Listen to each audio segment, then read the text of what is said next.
Zig coming in on the top. Today on the show, we have longtime radio host and now author Steve Traina. Steve hosts a show on WRUW 91.1 called Steve's Folk Radio Show. WRUW is one of our favorite radio shows here on Zig at the Gig and in Sea Level, and it's an honor to be giving back to the radio hosts that keep bringing original, non-commercial music and have helped us along the way, us as in my band Sea Level RC Dash. Anyway, Steve has a new book out called Le Cave. Steve's book chronicles the history of the unassuming small club located at East 105th and Euclid Ave, known as Le Cave, which would become legendary in status from the bands and acts that it hosted, a lot of which were their first time performing in Cleveland. Some of those acts were Simon and Garfunkel, The Velvet Underground, Gordon Lightfoot, who made their Cleveland debut at Le Cave. It also hosted plenty of reoccurring legends such as Jeff Beck, Blood, Sweat, and Tears, Neil Young, and Crazy Horse.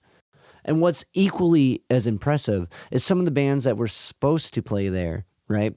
Like there is a legendary flyer of a band called Jimi Hendrix Experience that was supposed to play at Le Cave, spelled Jimmy, right? It's supposed to Jimi. That because of contractual work and other opportunities or whatever fell through. And we get into that in our conversation. Steve does an incredible job of sharing the history of this club. It's amazing the amount of detail Steve was able to get to chronicle this club's story. It took an incredible amount of passion, love, and work to make this book a reality. And Steve comes up with talking with Steve. I can just get this vibe that this guy is that passionate about folk music and about the written word, about the message that can be conveyed and how powerful of an impact that is. So, and I think you guys are going to leave this conversation feeling the same way about Steve. Now, you can order the book Le Cave. It's on Amazon, but I recommend that you make a trip to Max Bax Books in Cleveland Heights if you are in the Cleveland area. You can hear Steve's folk radio show on WRUW Mondays, noon to 2 p.m. Also, if you go to WRUW.org, you can check out all the past shows, and dive into it there. Steve does a really cool thing with this program where it's a concept and like there's usually a history lesson involved. Definitely recommend you check it out. It's worth your time. It's entertaining and it's full of good music. Lastly, if you can like, rate, review, subscribe to the podcast on any of the podcast platforms, it helps me keep talking to cool guests like Steve and sharing their insight with you. And now, without further ado, this is my conversation with Steve on Le Cave. But very cool. So, I kind of wanted to start off by asking about your journey with Le Cave, how you became a cave dweller. Well, if you notice in the book, I appear exactly 0 times because it's not my story. I'm just a storyteller. I went to Le Cave a number of times as a underage teenage kid of the 60s who was looking for fun. But it wasn't the biggest part of my life at the time. It was a fun part. It wasn't until, many years later, after I, ran into Stan Kain and started to hear the story and put 2 and 2 together that, I remember that. And, there's just so many fascinating details. It was one of those places, I hate to use this term, but I'm going to because it fits. It was what today I think you would call a safe space. Le Cave was the kind of place you walked into and you instantly either belonged or you didn't belong. And if you belonged, you were home. You were home away from home. It didn't matter what you looked like, what you wore, color of your skin, nothing. You were there for the music and the camaraderie. And it worked. And that's something you never forget in life. I was going. It definitely, like, reading through the book, like, it sets that tone. And, like, I mean, you did an excellent job of being an observer of the history and conveying that throughout this book.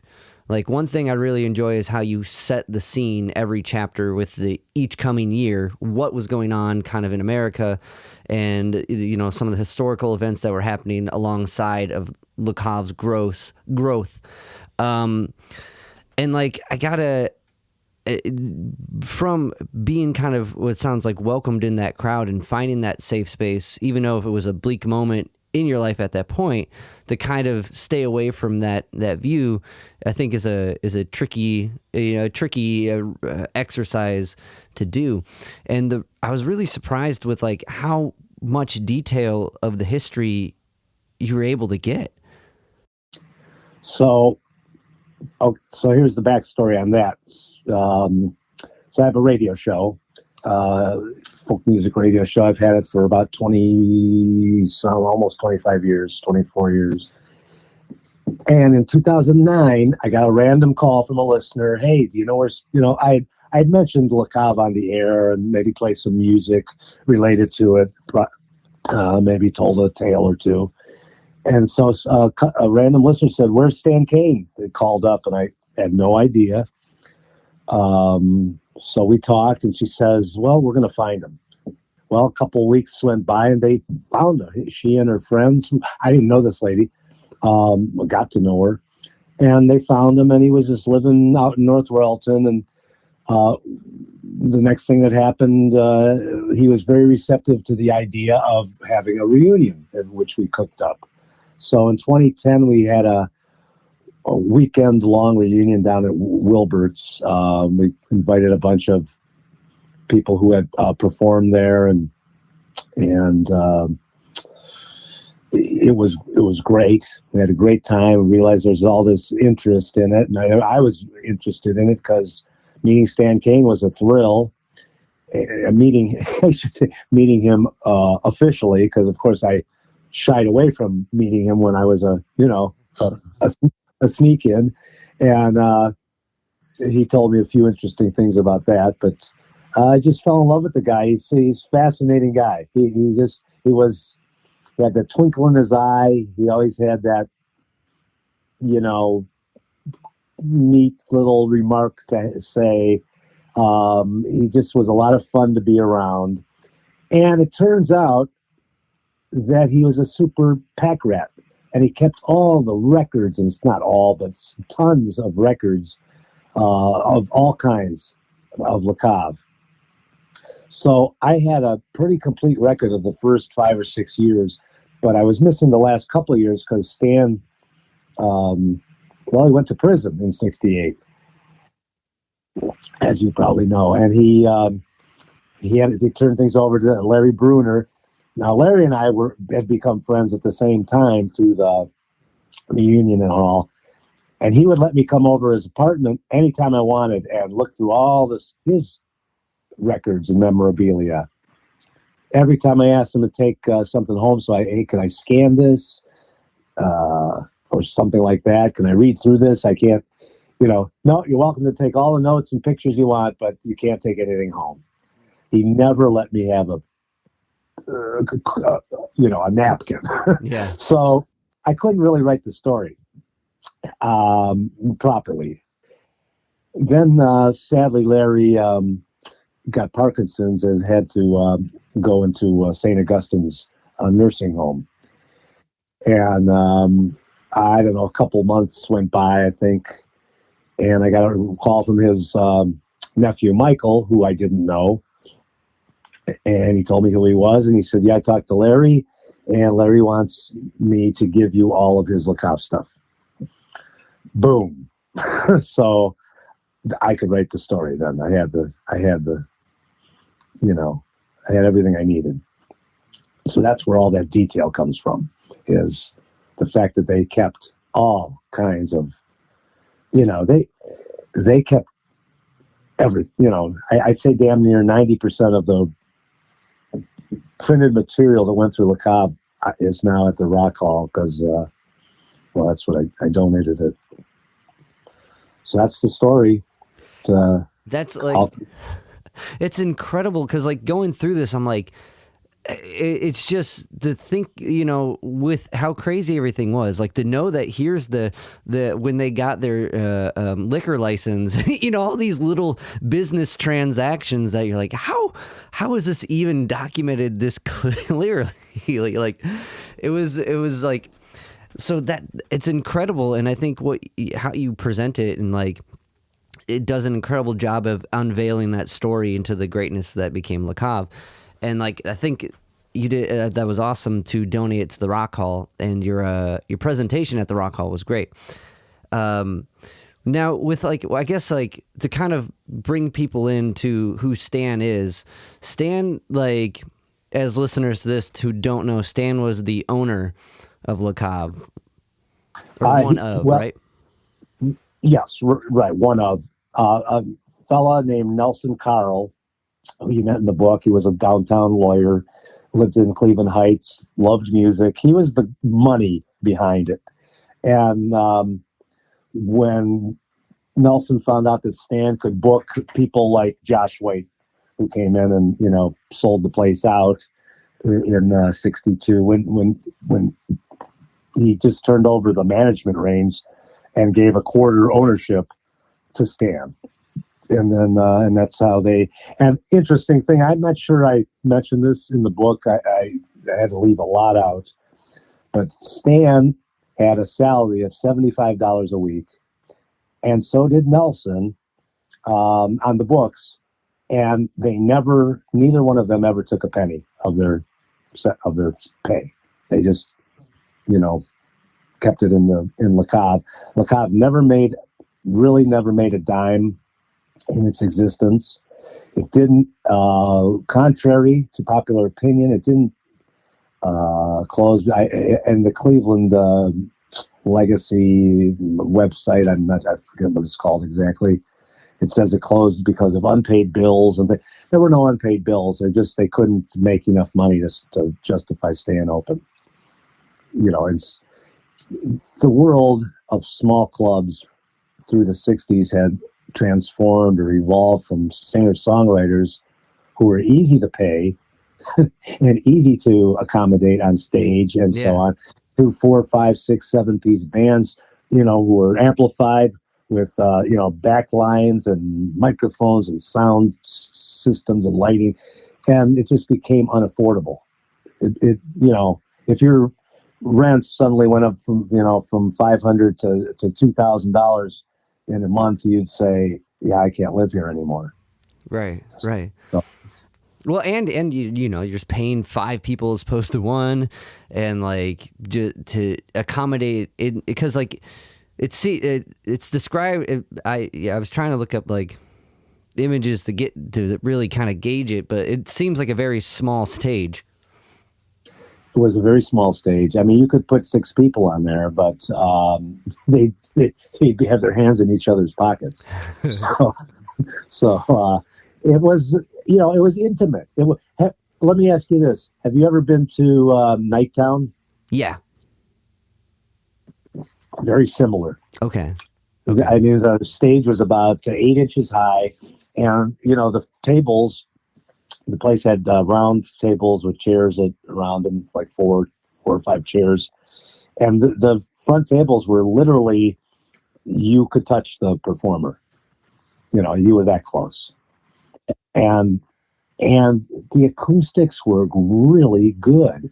I'm not sure how they accomplished that, because I mean, Stan was an audio visual. That was his day job. He knew what he was doing. But I think the room was conducive to the music sounding really good. And I don't know if that was mentioned in the book either, but that's a very important, that's a critical feature when you're booking acts. If they know they're going to sound good in your venue, they're going to choose you to play at over, Joe Blow's place that, that's iffy. For sure. So they had that was kind of like a secret weapon that the performers all enjoyed the way they sounded there. So, like, because Stan, he worked at Kain Park, right? Running light and sound. when he was a teenager, he went to Cleveland Heights High. Doc Evans was the drama teacher, and she also had a hand in forming Kain Park. Took a liking to Stan, and took him on as a, I guess nowadays you'd call him what do they call it? Intern, something like that. But yeah, then he got a job there as a stage manager after high school through Doc Evans. And he started to learn the trade and loved it. That's what he wanted to do. Be associated with stage performances. And it's interesting that from that kind of aspect in a big room setting with big acts and like moving the high production shows to try to develop your own, you know what I mean? And it seems like he was like the type of guy, and like you can illustrate this more clearly, who would go out and find these acts, right? Like he would do these trips to New York, Stan, and he would find these new acts and try to have them sign a contract at Le Cave. Correct. Yes. And he developed a lot of contacts by doing that. He was a not shy guy. He could walk up to you and say, "Hey, I loved your act on the stage. How much are they paying you?" And he could ask those, and he could talk to anybody. And he was one of those people that people looked and see, he's harmless. Yeah, he was so disarming, so open. He was the kind of guy you kind of trusted right off the bat. So he talked to everybody, and of course, as I mentioned in the book, the folk singer Bob Gibson had a lot to do with it. When he befriended Stan, he was a successful folk singer. He had an agent in New York, and when they all hooked up to get acts at Le Cave, that's when the magic happened. Gotcha. And like Bob was when you mentioned him at the Rock Hall, I had to go dive into Bob's catalog because I wasn't familiar with him. And like, so he was kind of a loose cannon though, yeah?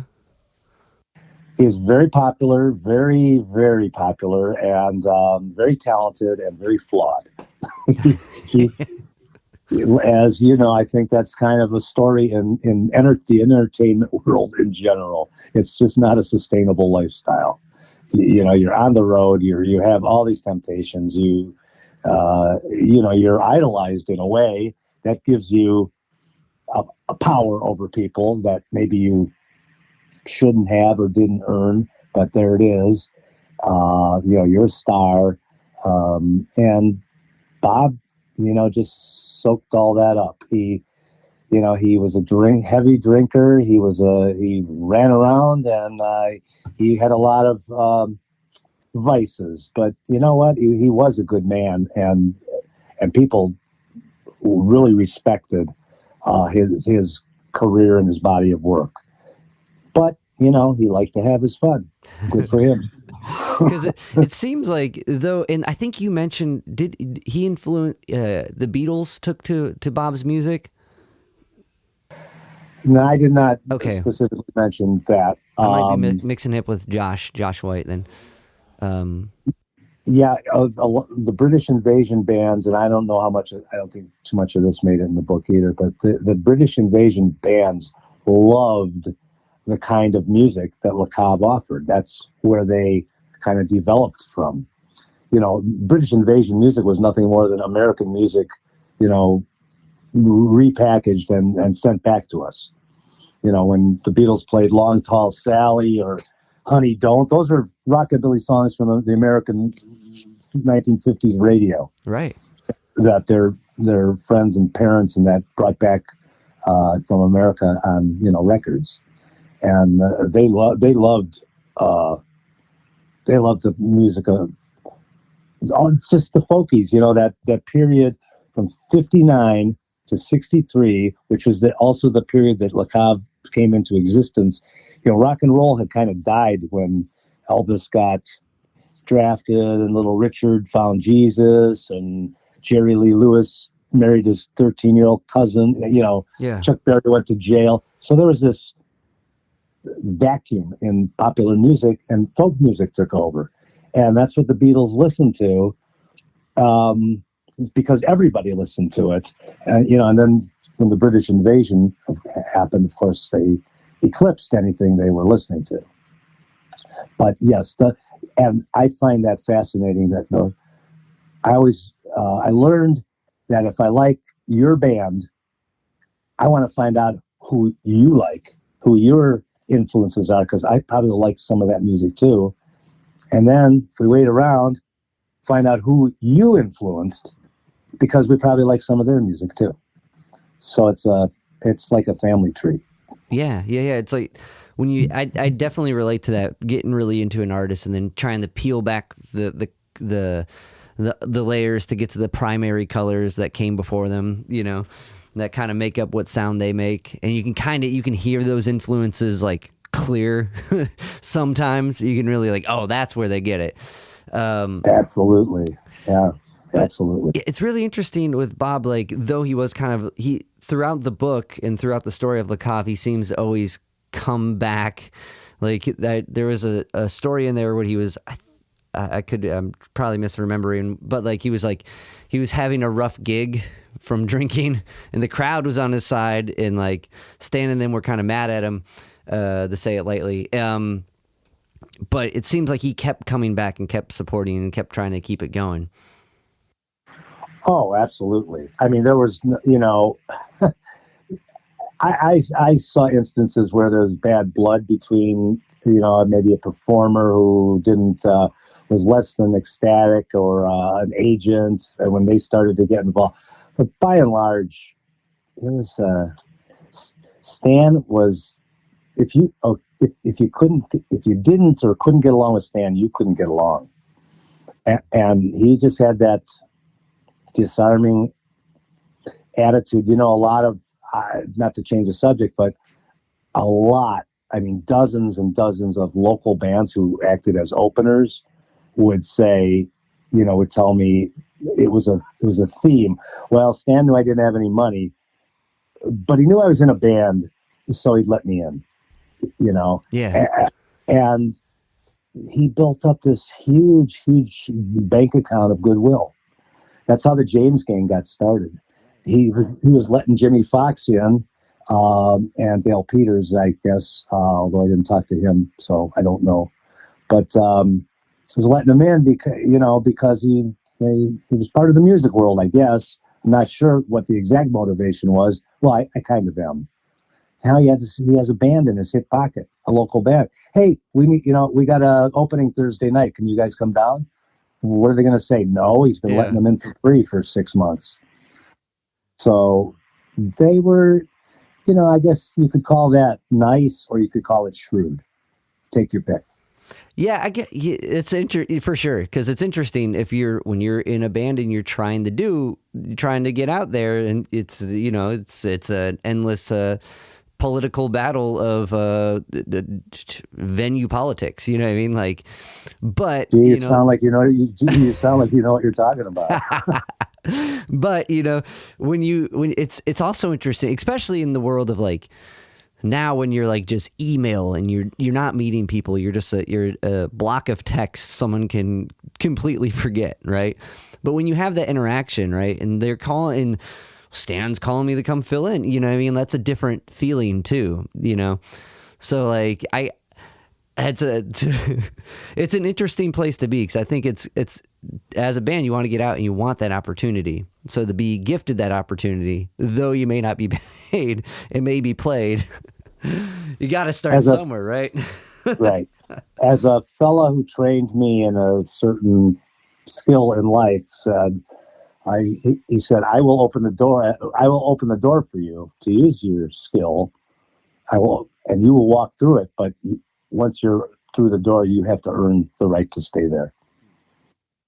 And that's as good analogy as any, Yeah. So you get the opportunity from people, but it's what you make of the opportunity that, ends up mattering. I think that's well said. Well, thank you. But because and with opening acts at this time, right, they could also be playing post the main act, correct? Yeah. Yeah. So, which is an interesting concept. They things were a lot different then, and I tried to explain that a little bit. An artist didn't come to Le Cave for a night. He came for a 3-day or more residency.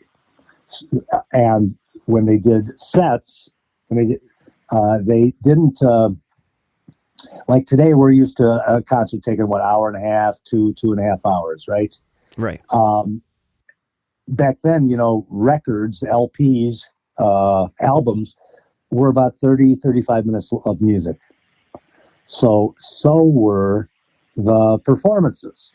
The Beatles at Shea Stadium, which is probably one of the most famous, concerts, the first large outdoor stadium concert, and it's the Beatles. They played for 32 minutes. Damn. Yeah. So I tried to explain that they had, your band came and played the early show, and, for 40 people came, and that was pretty cool. And then the headliner comes on, and there's a couple 300 people in there if it's a good night, and they had many good nights. And then at the end of so they each play a 30-minute set. Then the headliner would come and play another set or two. So he'd end up playing for an hour and a half, but it would be 3 different sets. And at the end of the night, a lot of times, the opening act was still there hanging out, and let's jam. There was many an after hours jam there that I didn't really mention too much. I did write about it, but it didn't get in the book. So I guess maybe that would be volume 2. Yeah, for sure. What were some kind of notable ones from digging through because a lot of this is recorded, right? A lot of what? There was a lot of audio recorded. Oh, yeah. When that's what Stan did. He was an AV guy. And so he had a big Ampeg tape recorder bolted to the stage with a couple little, stereo mics. And he recorded everything that the performers let them record. When Larry came along, he didn't have that talent. He was more he wasn't a technical guy. He was a business guy. But yeah, and in fact, I might have mentioned there, Gordon Lightfoot stayed at Stan's pad, and he was writing songs while he was in Cleveland. And he gets on stage one time and he says, "Stan, this is a song I've been working on at your house. But I haven't copyrighted it yet. So could you turn off the tape recorder?" Yeah. And the next thing you hear is a click. and so Stan turned the tape recorder off, and we didn't get to hear the first performance of Early Morning Rain. Damn. Yeah, that was in the book, and I was like, well, one that stuck out to me is like how respectful Stan was, and how cool that moment was. Yeah, and he was respectful. That's a very good word to describe Stan. He never. It's hard to imagine. He's been dead 6 years, and I still, I can see that little crooked little smile of his and the twinkle in his eye. I knew him for, a dozen years, and give or take, and we hung out a lot. I never once saw him upset or mad about anything. He just let the world come at him, and he smiled in return, in response. And he was a magnet. People loved him. Did he take advantage of people? I don't know. I don't think so. I think he was a moral and responsible guy, but he liked to have, like Bob Gibson, he liked to have his fun, and he liked people. He liked to rub elbows with people. So it was all good at the time, Yeah. And I get to present anything and run like a club of any sort. It does take strategy of moving things, and like, so it does, to place certain things, and I think regardless of how well that's managed, no matter what you do, someone's gonna feel shorted. You know what I mean? Somehow, and like, It's human nature. yeah, it is. It is, especially in that case where it's like you're presenting something like music or something you wrote, and you're giving it to an audience in a way that is really vulnerable in that sense. So I think a lot of that also comes with like guards.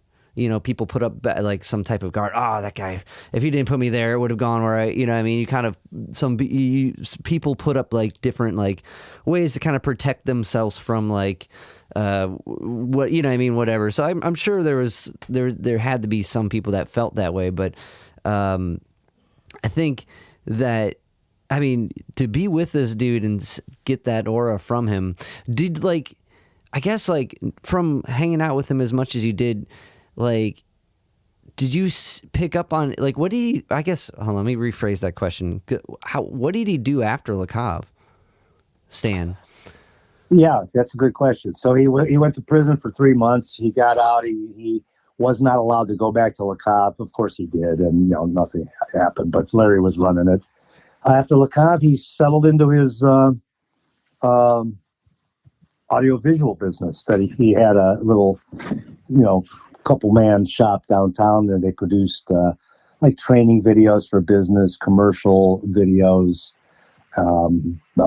things like that. And that's what he did. He produced,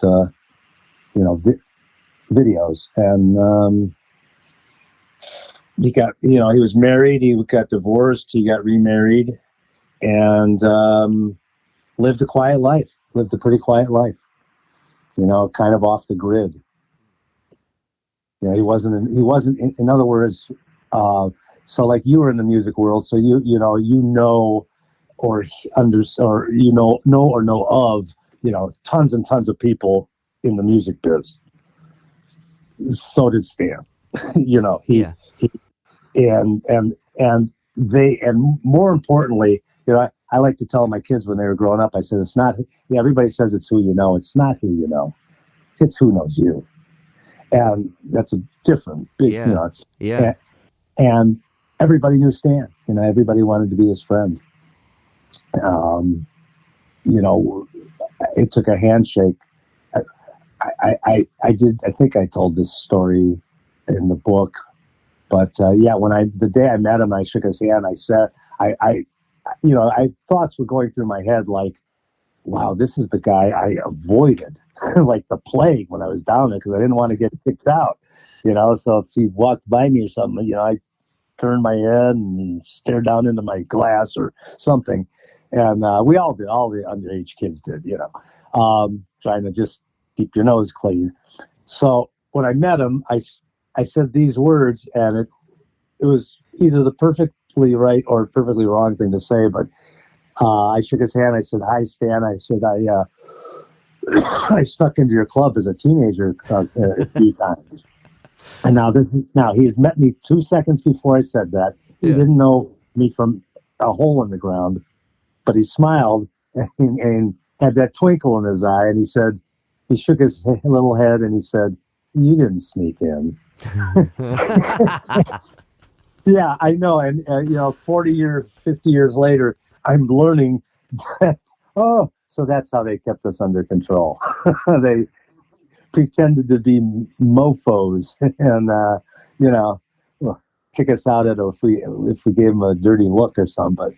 But we never got kicked out. Yeah. We had as long as we had money to buy another pitcher of beer, it was good.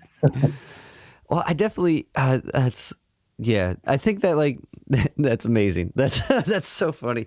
But when you're at that age and you're going through all this stuff and you're thinking of all this and you're trying to keep this little pro, you're in this cool spot, but on the other end, like as a teacher, I'm like, all these kids think they're sly, but I know you're on your phone. You know what I mean? Like, yeah.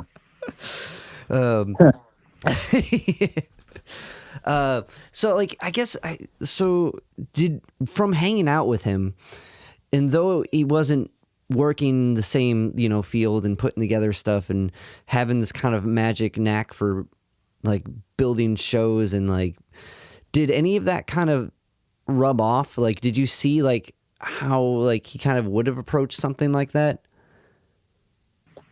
The art of talent booking. Talent booking, or this like it's noted that he had like a kind of a knack for finding acts, you know, and finding talent and finding like music. I mean, which I think it was stated multiple times that they just liked and they knew were going to work. From kind of hanging out with him, was there any like kind of, hey, check this out, listen to these guys, even though he was out of like that business?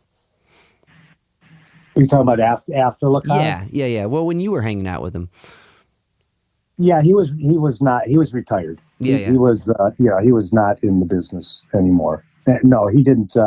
He did a little bit afterwards. They being Nelson and Stan and a couple silent partners formed a company called Grape, like the fruit, Grape Inc.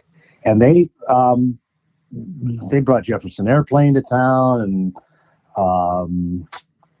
the Boogie Band, Canned Heat, and a few others, Judy Collins. But that didn't last. You know, they kind of faded out because they didn't have their own venue. So they were booking the Palace or Music Carnival, places like that, you know, mid-sized places, Music Hall. So, you know, I think the magic was gone. And it became a money thing after that. And Stan and Nelson were never in it for the money. And neither really was Larry. Larry did take his $75 a week, but he needed it. He didn't have a day. It was his day job. So he should have been paid. But yeah, you know, well, you know, comparing it to being in a band, you know, you're in a band that really clicks. You know, you and the bass player, you can put your heads together and jam for, you know, an hour straight, and just you're in each other's head. But when the band breaks up or the one guy leaves, or, you know, and it's just not fun anymore. It's just not the same. Yeah. Everything that happens to everything in life, you know. Yeah. There's a life cycle to businesses, just like to people. And I guess, the one thing when Linda Ronstadt came with Stone Ponies, I was talking with Robert Kidney, and he was one of the opening acts from the Numbers Band.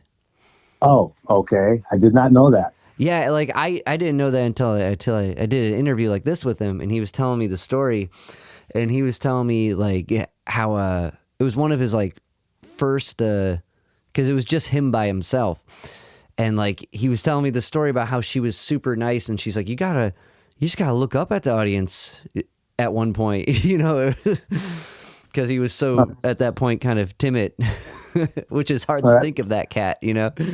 Sure. Well, yeah, that's the kind of growing and evolving that I think I'm talking about. You know, the folk music world back in the 60s. You know, for example, when Bob Dylan made it big, you know, his second album, he blew up and he, you know, became Bob Dylan. Yeah.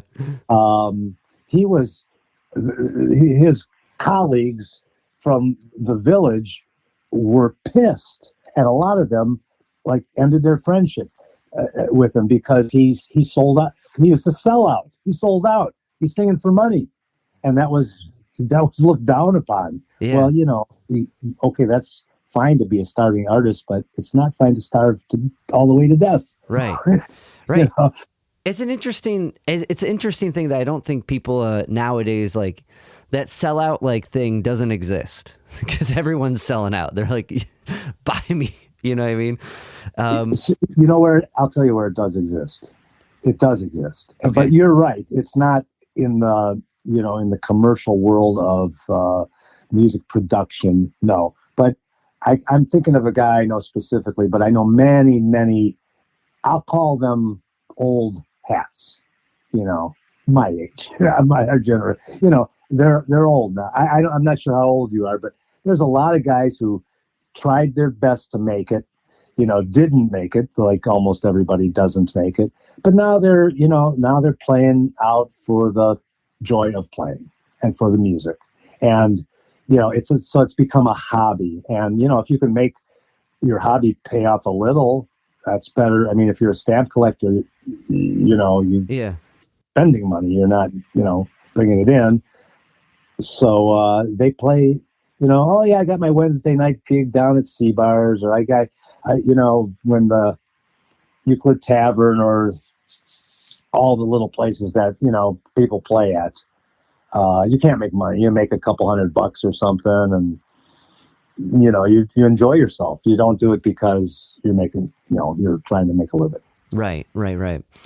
And that's where, but you're right. If you're 25 years old, I imagine you're trying to, make it. Well, I just say, even like with the idea of like kind of media and stuff like that, it seems like social media, that is, it's just like, I can't envision like, and you still can't, you don't see like Bob Dylan going up there being like, come to my show, you know what I mean? Like, like you do nowadays, but it's just part of like the marketing trend or whatever. But he did at the beginning. Yeah. You're comparing the later Bob Dylan to earlier performers now. Compare apples to apples. Fair. Bob was begging people if he could, can I sit in? Can I play the harmonica? Can I sing harmony with you? Yeah. Could you put a good word in for me? Gibson, Dave Van Ronk, Carolyn Hester. There are a lot. Bob had a lot of mentors in the music world who opened doors for him. So, I don't think that aspect of it has changed very much. And I think Dylan, and again, I'm no expert on him, so don't quote me, but it seems to me that he was in it to be a success from the very start. Whereas guys like Pete Seeger or, the Kingston Trio, they sold records, but that wasn't their main goal. Their main goal was the message they were singing about. Dylan was just writing these, off the wall songs that became, super duper popular. But I don't think he was never in that group of musicians that they just, they hung around all night.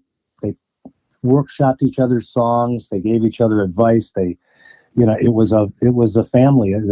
Folk music was a thing that people shared, willingly, and teach each other songs and teach each other riffs and how to play this particular tune. And, it was that part of it. I don't know if that part, maybe it exists today in the open mic world. I definitely agree there. Yeah. But maybe that's probably about the only place where, musicians can still get together and just support and help each other. Other than that, you're right. Let's be successful. And, And I did an interview with Mike Dillon, and he brought up this point. And who's Mike Dillon? Mike Dillon he's a percussionist and a vibraphonist, and he plays with like Les Claypool, and he's got his own band called Punkadelic, and it's like it's jazz punk, crazy cool music. I don't know. It's perfect for WRUW. Yeah, that sounds interesting as hell. I just wrote his name down. Mike, and he does have he's got this. You'd be interested in this, I think, as far as like folk. Like he's got like a singer songwriter record, but instead of like he plays vibes. So, and I've never heard that before. Someone playing vibes for like as opposed to a guitar or a piano, and it's really cool. He kind of sings like Tom Waits in a way. But he brought up this point where he said Monk was one of his favorite musicians, and he never played a stadium in his life. And like, it was just kind of gauging type of success. And I guess it kind of harkens back to what you said. It's not who you know, but who knows you type of deal. That's how you get your gigs. Yeah. I mean, like you said a couple minutes ago about, it's an email world now. Yeah. We had a saying back in my business days: if you want the answer to be no, call them on the phone. That's true too. That's true too. Because it's so hi, I'm from such a place and I'm selling such an item. I'm not interested. Thanks. Click. Yeah. You know, when the guy's sitting in your office in your face and you would have to physically pick him up and carry him out to get rid of him, you might listen to his sales pitch. Definitely. Yeah. Well, and there's the human interaction, and yeah, definitely. Yeah, it's easy to say no. It's easy to email. It's even easier to hit delete, right, than to say no. Because so I mean, as a club owner, if I got your email, I would not act on it. You know, you'd have to make a personal. You know, if I call up a bookstore and say, "Hey, would you?" I want you to stock my book. I wrote a book. I want you to stock it. Let's say, fuck you. Who are you? Now, if I mean, if I had a name, different story, but I don't have a name. So but if I go to a bookstore and say, hey, I wrote this book. It's about the Cleveland music scene back in the 60s. It's been very popular. It's been out a year. And I really think help us both out if you stocked a few of them. They're going to say yes 99% of the time. Yeah. On the phone, they're going to say no 99% of the time.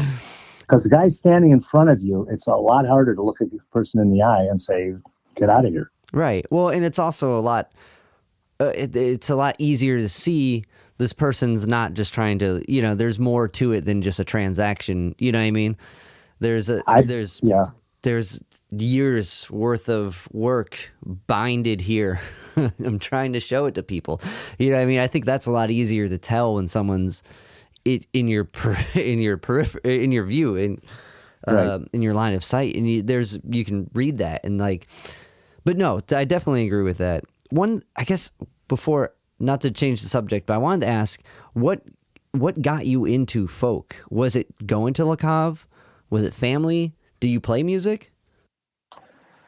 I do. I play guitar. Okay. Very poorly these days because my hands are beat to shit. But yeah, I've played my whole life, and I was 11 or 12 years old when the Beatles came to town, and when the Beatles came to town, the next day every one of us was going to play an instrument and write music.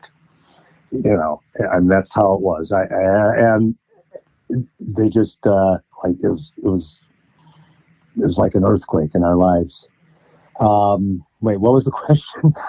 Well, what got you into folk, right? Oh, and so I was drawn. I liked rock. I had older sisters, so I heard a lot of 50s rock and roll at home. And I liked it, I guess, but I was a little kid. And when I started hearing songs that had messages, like I said, 59 to 63 was the, it's kind of known as the new folk revival because, like I said, rock and roll kind of died, the day the music died and the Beatles hadn't hit yet. So that was my formative years. And that was my own music, as opposed to like my sister's rock and roll, which I love, don't get me wrong. But there, when the Beatles hit, I don't know if you know this or not, when they came to America, they met Dylan, who got them high, and he said, okay, boys, he says, now you have your fame. Now say something. And that was his message was. And so that's what bands started to evolve into, from the British Invasion, She Loves You, Yeah, Yeah, Yeah, to things like, I don't know, Day Tripper and Eleanor Rigby. There's a fast evolution in sound. And I don't know. Yeah. That was the kind of, so now rock and roll, after the British Invasion, started to take on this more meaningful approach. So folk music really affected music writing in that way. People were starting to put meaningful lyrics into songs other than "I want to hold your hand," and it's great. I mean, I have an English degree. I like to write. I love everything about words, and I love. Well, on my show description, I said I like to play lyrically intensive music. So that could be any genre, not just folk music. But,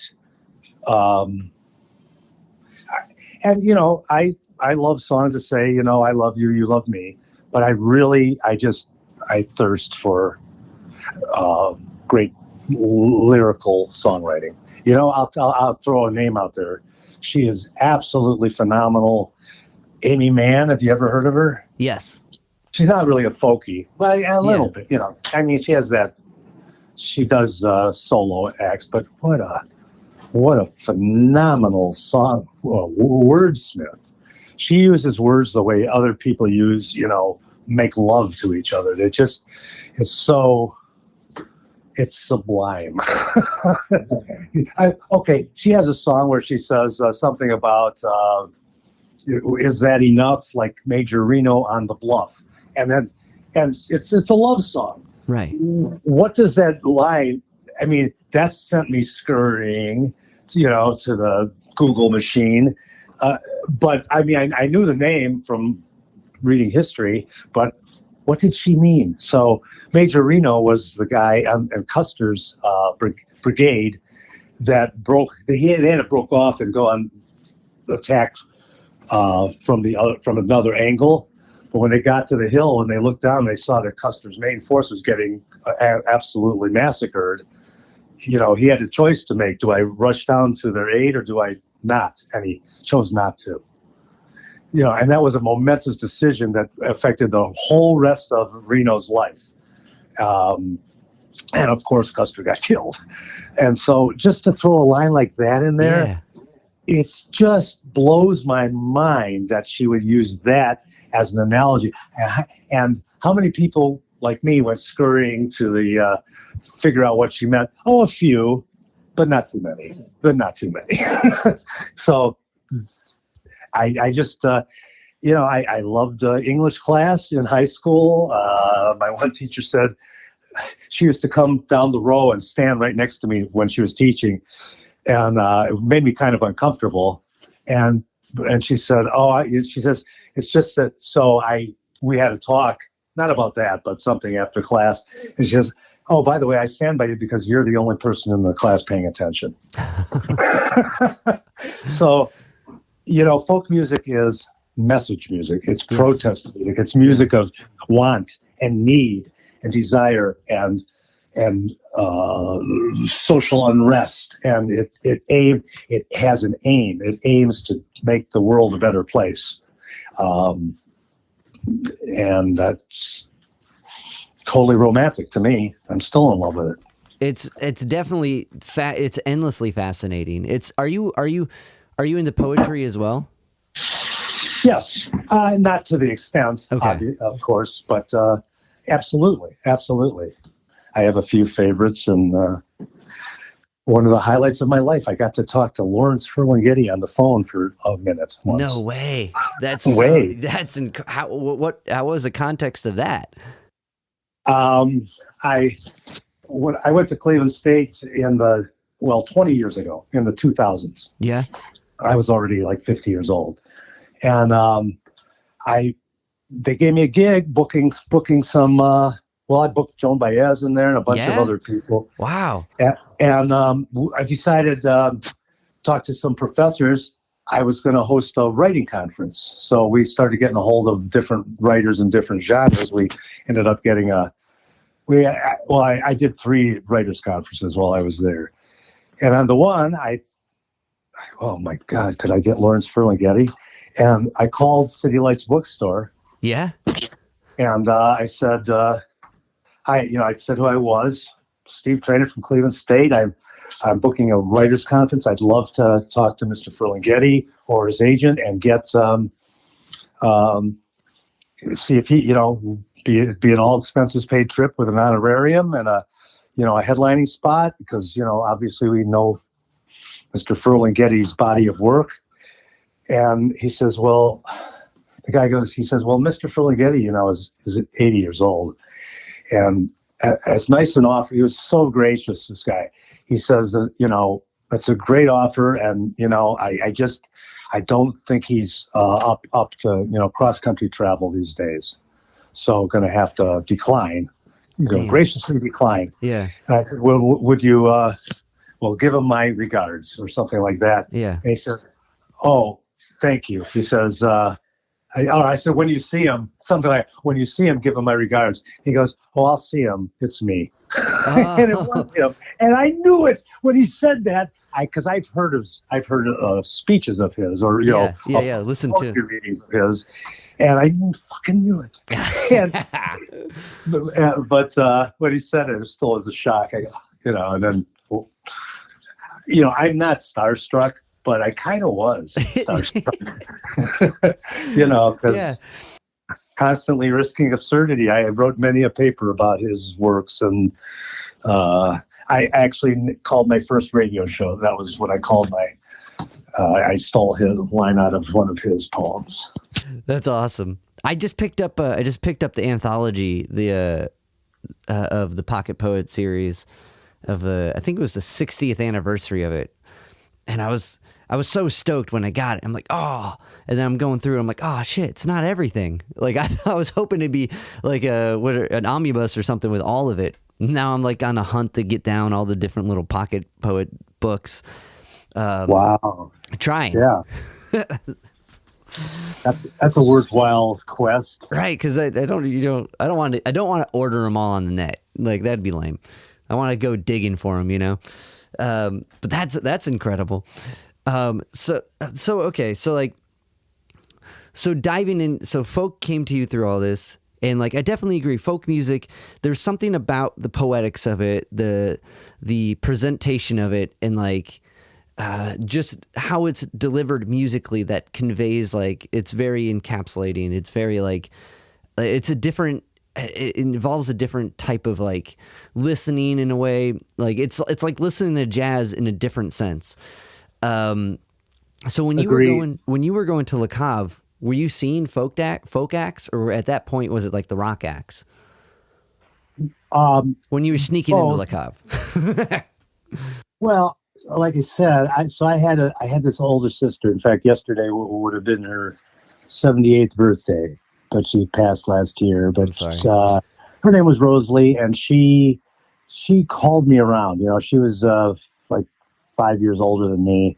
And so I was a teenager, and she was like a college girl with college girlfriends. And, they'd go around, and she'd throw me in a car. Hey, come on, we're going to go clubbing, or however she said it. We're going to go out. And wherever they went, it would be my first stop of the night. And, as often as not, it would be at Le Cave. I remember one time, one of my first, I think I'd been there maybe once when this happened. She said, I heard a rumor that there's trouble down there. This is when the Huff riots were starting. And of course, we didn't know that. But she says, I heard there's trouble, but I wanted to go to Le Cave tonight. Let's drive down there and check it out, during the day. Okay, so we went down there, and there was an Army Jeep parked at 105th and Euclid with guys with M1 rifles standing around it. She says, nah, we're going somewhere else tonight. Oh, man. That's pretty amazing, too, that during the race riots for Le Cave, the only thing that got smashed up was the door. They had a reputation as being an integrated club. And that worked. That was a double-edged sword, because they fit in the neighborhood very nicely. But their primary crowd was white kids, from the colleges. Yeah. And from the suburbs. But they had a really, I don't want to say a good reputation. That's not quite right. They were respected. And I think they were, the writers went easy on them by design. I have no proof of that except for what actually happened. Yeah. And they, the cops even said, the cops were in there numerous times. They had two gals, one who I still know today, were nurses, and they there were wounded, injured people that came in that they treated right at Le Cave. Damn. Now, wow. I didn't include that story in the book because, for one thing, I don't have all the details because it's not like music oriented. It was one of those things that just happened in a flash. And I will say, I have to mention this. I feel duty bound. You mentioned about a guy who opened for Linda Ronstadt, and I am not disputing that. Okay. But that name never came up, and I talked to people who did open for Linda Ronstadt, who it's documented, and I'm not disputing that because I don't have all the answers, but one of the things, somebody mentioned Le Cave on Facebook, and underneath whatever they said, there were all these AI clicks that you could click on, like ones that say, the history of Le Cave. I hate those. Yeah. Steve Traina. There were like 6 of them. They're never right. Every one of them was so far off. It's laughable. Yeah. And friends of mine who played there, or who I am friends with, who in the music world say all the time, "Oh yeah, my buddy insists he saw Bob Dylan there, or Joni Mitchell, or people that just did not play there." And I don't think they're lying. I think they're misremembering. Yeah. And there's a big chance for that, for sure. I think also, on a side note, it's interesting how both Joni Mitchell and Bob Dylan are mentioned through these kind of historical movements that are going on, and they kind of flirt with almost being kind of at Le Cave. Was that because there was a contract for Joni, right? It just didn't. 3 of them. Right? 3 of them. 3 different times. Okay, 3 of them. And they just didn't pan out? Well, and no, well, nobody knows the real reason why. There's a lot of evidence in the book, in the world of electrons out there, that she double booked and went to better gigs or closer gigs. Elliot Rock. So, in the winter, in December, I think it was, of '68, Larry went down to Miami Pop Festival because he knew Joni was going to be there. And he runs into Elliot Roberts, who's her new manager, because she's just starting to, break out a little bit. And he had a contract with him. This is how Larry operated. He was a bean counting dude. He had all of his I's dotted and T's crossed. So he says, "Elliot, here's a contract. Your name, is that your name in there?" "Yes, it is." "And, you stiffed us. You never showed up. And I am pissed, and I'm not going to take that." I mean, I don't know how exactly he said it, but yes, he made his discontent known. Well, Neil Young happened to be, he had just hooked up with with Crazy Horse, and they were playing for the first time or one of the first times, at the Miami Pop Festival. So Elliot Roberts ended up saying, "Well, I can't send you Joni because she's afraid of flying," which was their bullshit excuse. and he says, "But I'll send this guy." And Larry said, "Deal." And so that's how Crazy Horse with Neil Young played at Le Cave. I mean, really? Neil Young?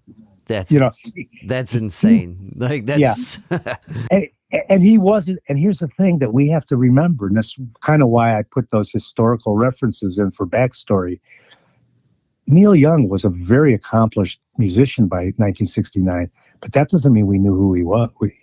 People didn't know who he was because he was part of Buffalo Springfield. They didn't really have names, and then it was before he hooked up with Crosby, Stills, and Nash. And as I'm sure you know their story, that's why they named their band after themselves, because they said, we want to we constantly pursue solo careers too. So we don't want to be just a nameless guy in a band. Right. Right. But that's what Neil kind of was. When he hooked up with Crazy Horse in '69, nobody really knew who. I mean, kind of, but he wasn't a superstar. You know, he was. It just was. There really, besides a handful, you know, the Stones and the Beatles. I don't think we considered anybody superstars. You know what I mean? That kind of term came into vogue later on. You know, I mean, they were stars. What's a superstar? Just now what? A super duper star? Yeah. You know, it's the debasement of language is what it is. Right. And it's interesting, because wasn't with Jimi Hendrix's contract that wasn't filled, or when he was supposed to play at Le Cave, wasn't that kind of during the time period right before the Monterey Pop Festival too, or was it? Am I mixing it up and it was after? So he was signed by Stan before, you know, a couple months before Monterey, and of course nobody knew him. Yeah. And then Monterey, that was in May of '67, and then in June was the festival, and he blows up. And August was when he was booked for, and of course he was recording a second album at the time, Axis, Bold as Love. He was learning how to play the wah-wah pedal, which he saw Zappa at the Garrick, and Zappa gave him his Crybaby, because Jimmy was like, well, where do these sounds come from? And, you know, so he was re-recording his album. He was a big star. You know, the last thing he was going to do was travel to Cleveland to play a 300-seat club. He had better things to do. Yeah. That's just, it's wild too. And the flyer, how it's spelled Jimmy, you know, like, it's not, yeah, well, yeah, that's awesome. Yeah. And, you know, that kind of, those handbills now and posters are really sought after, but you can tell how amateurish they were. You know, they were doing everything themselves. They didn't hire a publicist or, any kind of sales staff or any kind of promotion. You know, they just, like I said, I must have asked, without exaggerating, I asked Stan 100 times, well, how did you find them? Or how did you do that? And his answer was always, I liked them. I just liked them. So he had some kind of ear where, and Larry to an extent too, where he could kind of spot trends. You know, he could, this is a good sound. He had a knack. And the proof of the knack is the percentage of bands that went on to be highly known, successful, household names and Hall of Famers and Woodstock performers, and he got them, pretty much all of them, before anybody ever heard of them. How did he do that? To this day, it's just, how did Jerry Rice catch all those touchdown passes? Yeah. It's just, that was his talent. That was his, his superpower. It's great because even like with the Simon and Garfunkel playing in there right before, right as they were kind of getting like that huge, it's crazy. Like, did you was there recordings of that? Was there recordings of Simon and Garfunkel playing in there? No, I've never found any. Yeah, damn. I doubt it. Because with The Room, how it's described and how you described how it sounded really good. Like to hear them and that'd be really. Yeah, they were the kind of act that room was made for. And a lot of the when people played solo back then, a lot of them brought accompanist, like a bass player or a violinist, something like that. No vibraphones that I know of. Yet. Yeah. But yeah, so it did sound good. And I will say the rock bands, to me, they sounded loud, which was great. But I don't think I went there to hear the quality of the sound as much as the everything else. Right. But like I said before, the bands felt like they sounded good there. Right. And that was a drawing card when Stan would say, "Hey, like to have you guys at Le Cave. Boom, the answer was usually, yeah, let's do it. Because what was another? I guess one more thing I wanted to ask about was and I might be misremembering this from the conversation, but were you at the Velvet Underground shows or one of them? I was not, okay. At least not that I know of. Well, you would know. You would know. Yeah, I would know. No, I wasn't, and I'm not a big Velvet fan. I like a lot of their music, and I think that Lou Reed was a misunderstood genius, but he was also such an asshole that I just can't. I'm not a big Velvet fan. Are you? I like the Velvets and I like Lou Reed, but definitely it's kind of separating the artist from the music a bit, because like when you listen to Lou talk, it's kind of like, hey, I guess it's kind of hard to keep being on your side. Yeah, exactly. He's an arrogant son of a bitch. Yeah. I'll tell you what, though, I saw a interview of his, and I was in a band that did Sweet Jane, because we got a guitar player who could play that long intro beautifully. Yeah. So I played rhythm, and it's just dun dun dun dun. And it's just like playing Louie Louie. Yeah. But it's not. And this interview, he showed this little trick he did, and I don't know what it's called. I don't know what the chord is called. But on one of the changes in the middle of the riff, he throws in this little lick, which my ear always heard, but I didn't realize what he was doing. I'm not that good of a play, and it makes you sound like, it makes the song, it just, bam, it sounds great when you throw that little riff in there. And, so I didn't really respect him musically at all till I saw that. I thought, this guy actually knows what he's talking about. The one thing I find interesting about he started off as kind of like a commercial songwriter, writing all these like old cheesy kind of rock and roll tunes for I forget the company it was, but they had a hit with some tune called Ostrich or something like that. I can't. The details are fading right now, but like to kind of be in that type of pop songwriting craft factory, then like to see where it came out is a pretty fascinating twist. I don't know anything about his life really, so that's news to me. I didn't know that. But the music world's a funny world. Do you know who Fred Neil is by any chance? Yes. Okay, so he wrote the Dolphins, and he was a very highly regarded. He was a Bob Gibson figure. Right. Highly, highly regarded by the other musicians. Highly respected. But he did not like to perform. But that's not my point. My point is, before he became this great singer-songwriter in the '60s, and wrote some wonderful music, he was a rockabilly songwriter in New York at one of the song mills. And he never told anybody about that, and because he knew that in the folk world they would disdain him if they found out he had this impure past. Right. So it didn't come out during his career. He managed to keep that kind of on the QT. Hey, I got to wrap this up in a couple minutes. Yeah. No, I was about to say, we'll wrap it right, man. I really appreciate, Steve. I really appreciate you taking the time to chat with me. I really appreciate your enthusiasm for the written word and for the Cleveland music scene and for putting together this book, and with as much detail as it is.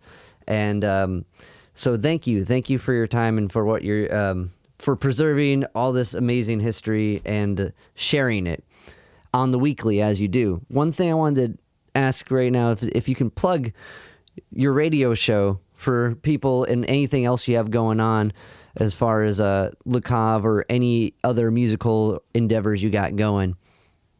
Well, I'm on the air, as you know, on WRUW, Mondays noon till 2, 91.1, or WRUW.org for streaming.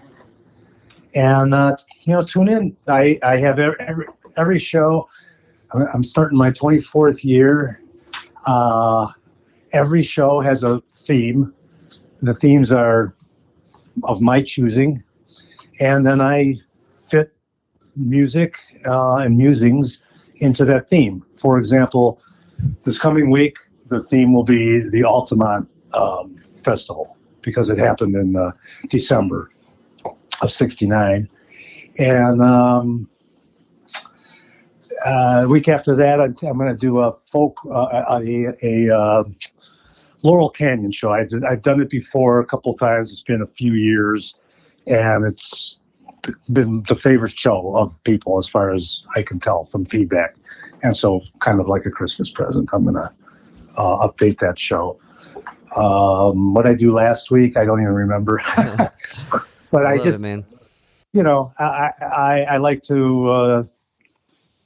Well, it's a challenge to do it that way instead of just and then I give the backstories to every song, and the reason is when I grew up in the '60s, the underground radio used to play all night when FM radio came into its own, and which is a whole other story how that made music what it is today, FM radio.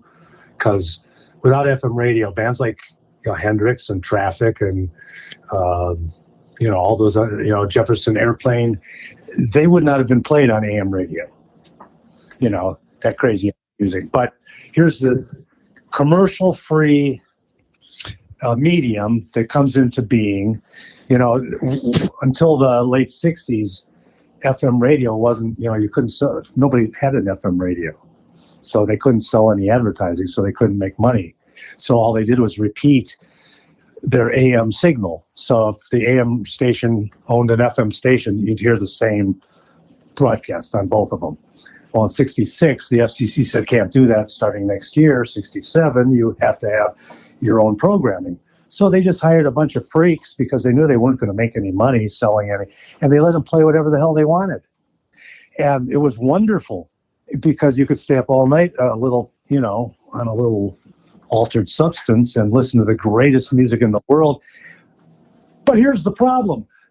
They never said who it was. You could listen for an hour, and at the end of the hour, they say, and here's the songs you heard, blah, blah, blah, blah. And maybe I wasn't waiting around for an hour.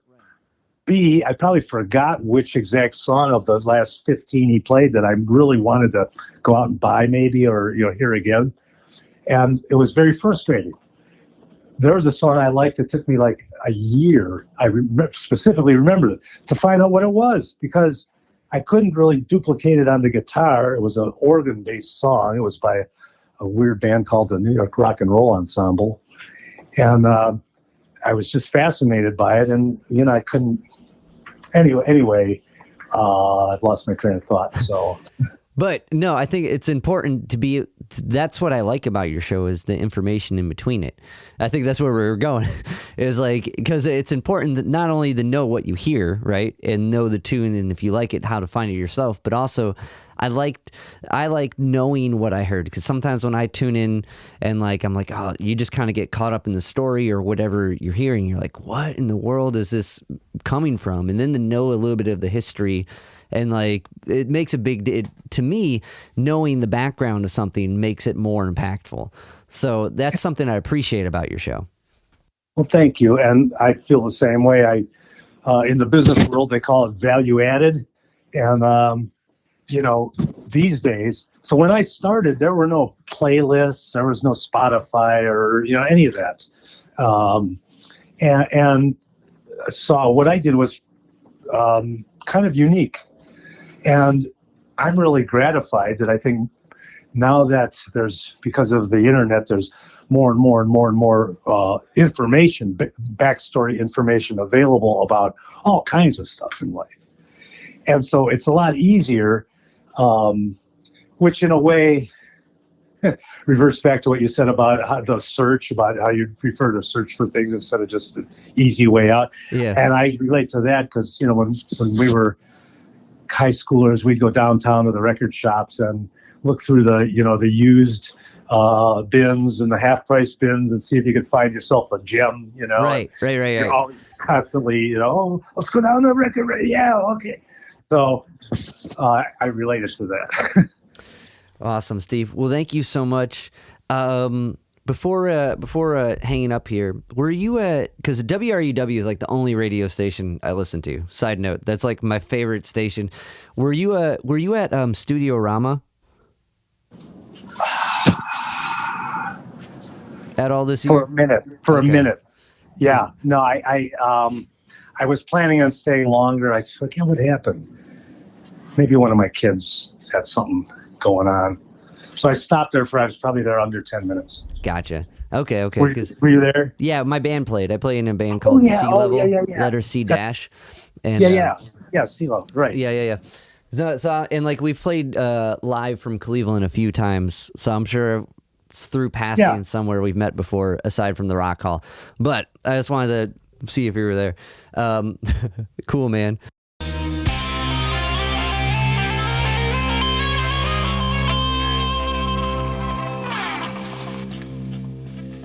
Yo, Spike Spiegel here. You just listened to Zig at the Gig podcast. Keep riding the bebop. See you, Space Cowboy. Bang.